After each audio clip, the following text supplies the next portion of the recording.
First at 5:30, what to know to make sure that you're ready to vote this November. It's great to have you with us here on 10 Tampa Bay. I'm Courtney Robinson. And I'm Frank Wiley, and right now we are in the final stretch of campaigning ahead of the general election. Today, the two candidates busy making key stops.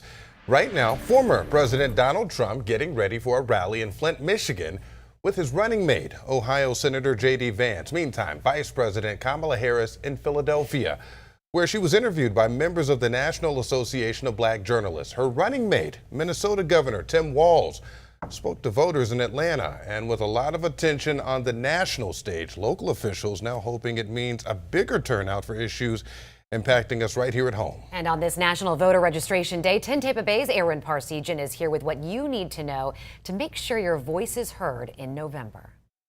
Yeah, we are still 48 days away from Election Day, but now is when you want to get your voting plans in place.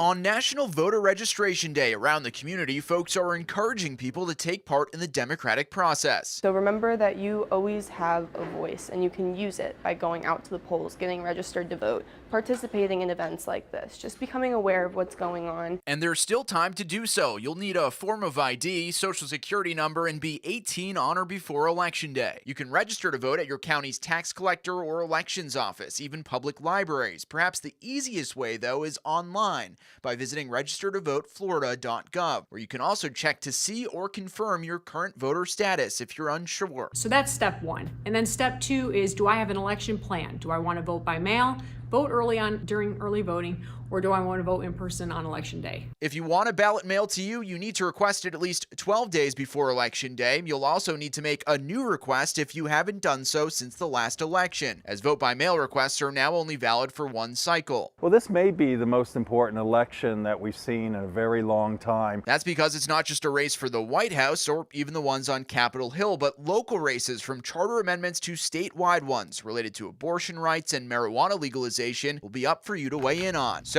do your research beforehand. I think Florida will have a very large turnout, maybe a record turnout, because there's so many things going on the ballot. It's great to go through the entire ballot, whether it's 1 or 2.5 pages, because every vote counts in every race. Well, today is National Voter Registration Day. You have until October 7th to register to vote in Florida if you want to vote in November. In St. Pete, Aaron Parsegian, 10 Tampa Bay. Big thanks to Aaron for that report right there. And by the way, you know we are here to help you out ahead of Election Day. You can find guides on how to register to vote or request a mail-in ballot on that free 10 Tampa Bay app.